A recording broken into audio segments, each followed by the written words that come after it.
펀더멘털 트레이닝이라고 그래서 뭐 어떤 거를 해야 될지 좀 고민스러웠는데, 일단은 사피엔스 3 셋업이라는 소제목을 주셔서 이 디바이스에 대한 거에 포커싱을 조금 했고, 그다음에 나머지는 뭐 저희가 하고 있는 것, 또 시리어스한 컴플리케이션 케이스 하나 이렇게 한번, 그래서 이 사피엔스 3가 갖고 있는 그런 컴플리케이션에 대한 어떤 그 디바이스 자체가 갖고 있는 어드밴티지에 대해서 말씀을 드려보겠습니다.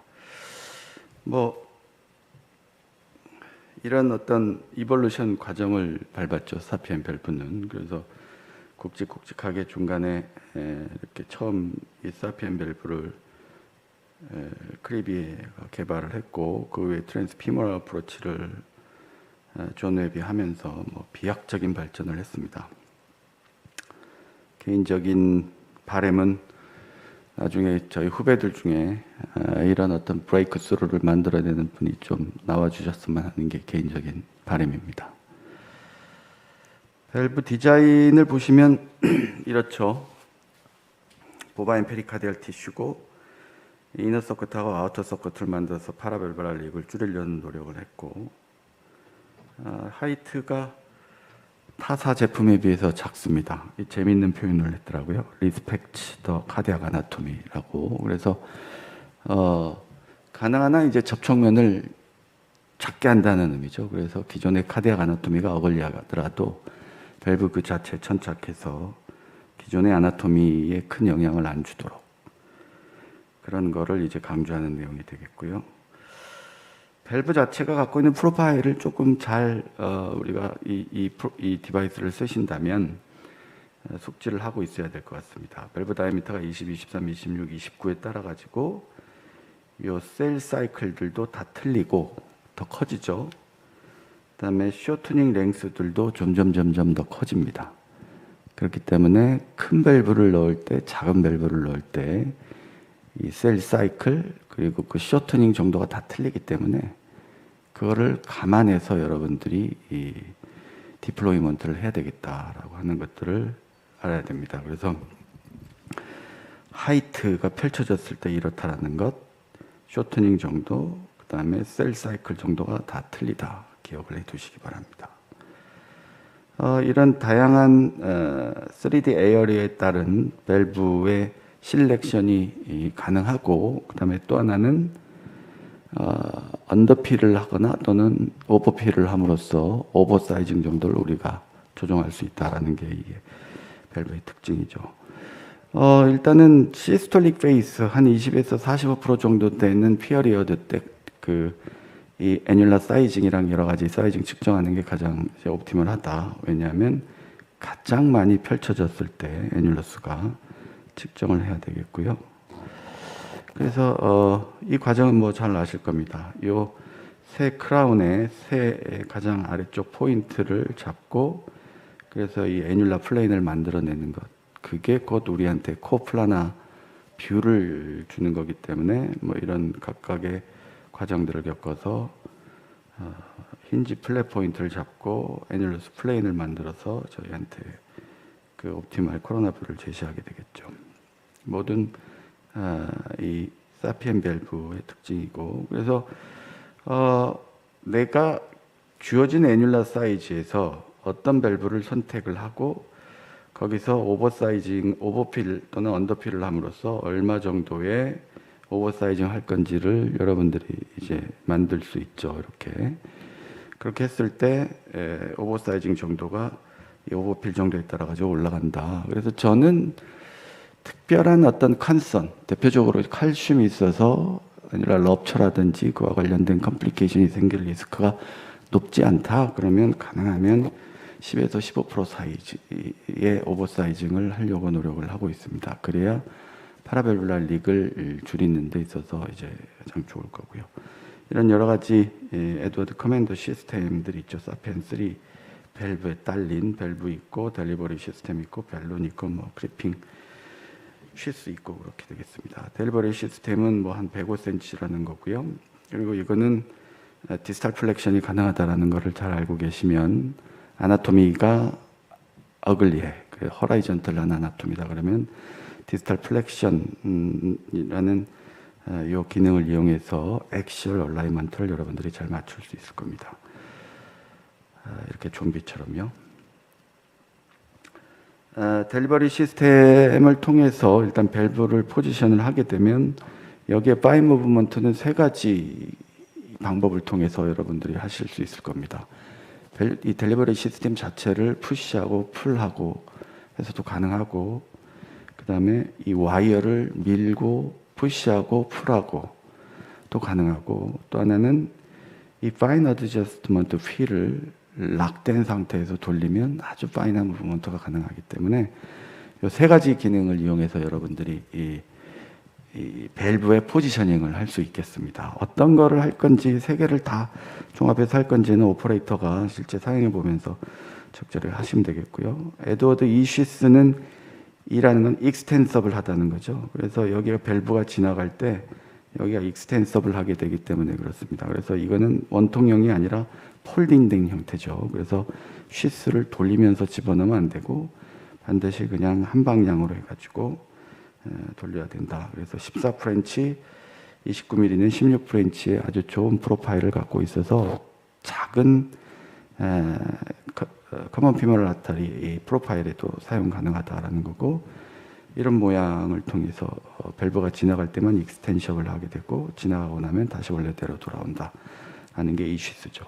탑이 프로시전 잘 아시는 것처럼 워크업하고 프리프로시저를 플래닝을 하고 밸룬, 밸브 인서션하고 최종적으로 밸브 디플로이먼트를 하게 되고 포스트 프로시저에 프로시저가 잘 진행됐는지 팔로우를 하게 됩니다. 최근에는 프리딜레테이션을 하기도 하고 안 하기도 하죠. 아시는 것처럼 적절한 밸룬 사이즈를 고르는 것도 되게 중요하고, 밸룬 사이징, 그 다음에 1대1 레프트 페이싱 중에 이렇게 밸룬을 하게 되는데, 사실은 이 과정이 상당히 많은 우리한테 인포메이션을 줄 수 있습니다. 리플렛의 포지션, 그에 따른 코로너리 아나토미의 익스터널 컴프레션 유무, 그 다음에 이 웨이스팅이 얼마나 지었는지에 따른 밸브 사이징의 문제, 그 다음에 애뉴랄 럽처 리스크가 어느 정도 되는지 등등등 굉장히 많은 인포메이션을 줄 수 있기 때문에 처음 하시는 센터에서는 가능하면 프리딜레테이션 하면서 그 비헤비어를 잘 관찰하는 게 중요하다라고 말씀드리겠습니다. 커맨드 디지털 엔드는 이런 형태로 되어 있죠. THP 밸브가 여기 있는데 이렇게 한 이유는 이 밸룬에 마운팅 하지 않고 여기다 둠으로써 일단 인서션 프로파일을 최소화하겠다라는 의미고요. 이렇게 된 다음에 이거를 이제 여기다 위치시켜야 되겠죠. 트리플 마커는 나중에 플렉서 팁이 밸루닝 할 때 뒤로 벗겨지는 데 있어서 인디케이션으로서 작용을 하게 되겠습니다.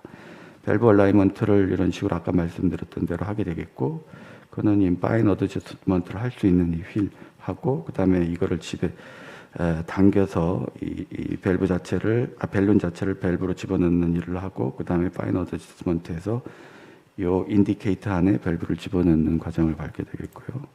아치를 지나갈 때는 잘 아시는 것처럼 이게 플렉션이 가능하기 때문에 반 플렉션 이 휠을 통해서 그 플렉션 통해서 주로 LA뷰를 갖고 아치를 지나갈 때는 저기를 플렉션 시킴으로써 아치에 큰 영향을 안 주고 지나가게끔, 그리고 이 디스탈 쪽에 왔을 때는 아까 디스탈 플렉션을 통해서 할 수 있다라는 거고, 밸브 크로싱 할 때는 요 팁이 이 LV 벤트리클에 트라우마를 주지 않게 폴스트하게 집어넣지 않고 소프트하게 집어넣어라라는 거고요. 이런 랭스를 갖고 있다. 큰 밸브일수록 랭스가 길기 때문에 여러분들이 이 밸브 크로싱 할 때는 굉장히 조심스럽게 점핑하지 않도록 해야 되고, 들어간 다음에는 플렉서 카세터를 뒤로 빼서 밸루닝 할 때 방해가 되지 않도록 해야 되고요. 마지막에 포지셔닝인데 이렇게 센터 마커가 있습니다. 센터 마커의 베이스를 요 코플라나 뷰의 이 엉덩이 3개의 베이스에 맞추는 것. 그래서 요 센터 마커 정도의 세이프티 마진을 갖고 있다라는 것 등을 여러분들이 기억해서 거기에 맞춰서 밸브를 디플로이먼트를 해주시면 되겠고, 한 가지 팁은 아까도 얘기했던 것처럼 요 밸브가 사이즈가 작을수록 여기 쇼트닝 정도가 작고 큰 밸브일수록 쇼트닝 정도가 크다. 이거를 기억을 해두시면 포지셔닝을 내가 어떻게 할지를 좀 여러분들이 적절히 가늠할 수 있다는 거고, 레프트 벤트리큘러 페이싱을 했을 때는 이 밸브의 이렇게 스윙 모션이 최소화되고 스트로크 볼륨이 감소되기 때문에 그 당시에 이제 밸브를 여러분들이 디플로이를 해주시면 되겠습니다. 이런 과정을 밟고, 그래서 가장 좋은 밸브 포지셔닝은 한 75대 25 정도의 이런 전체적인 랭스에서 포지션을 갖는 게 가장 안정적이고 파라밸브 라이트도 줄이고 하는 그런 옵티멀한 포지셔닝이 되겠습니다. 이 포지셔닝을 갖기가 그렇게 실제 해보면 쉽지 않습니다. 제 케이스를 하나 보여드리겠습니다. 예전에 한번 보여드렸던 케이스긴 한데, 여기 보시면 칼시피케이션이 굉장히 심하죠. 아까 앞에서 CT 이미징 어널라이시스를 말씀 주셨지만, CT 이미징이, 프리프로시저럴 CT 이미징이 굉장히 중요하죠. 저희한테 엄청난 많은 밸류어블한 인포메이션을 줍니다. 이 환자는 이게 짧고, 잠깐만요. 하이트가 짧고, 또 이 SOB가 되게 샬로우하죠. 칼슘 버든은 많습니다. 이 세 가지 조건이 다 만족되고 있어서 코로나리 obstruction 리스크가 사실은 이 CT 이미지만 보고도 상당히 높은 환자가 되겠죠. 그래서 걱정은 했지만, 이런 환자들인 경우는 뭐 아까도 말씀드렸지만 프리프로시저럴 벨루닝을 해서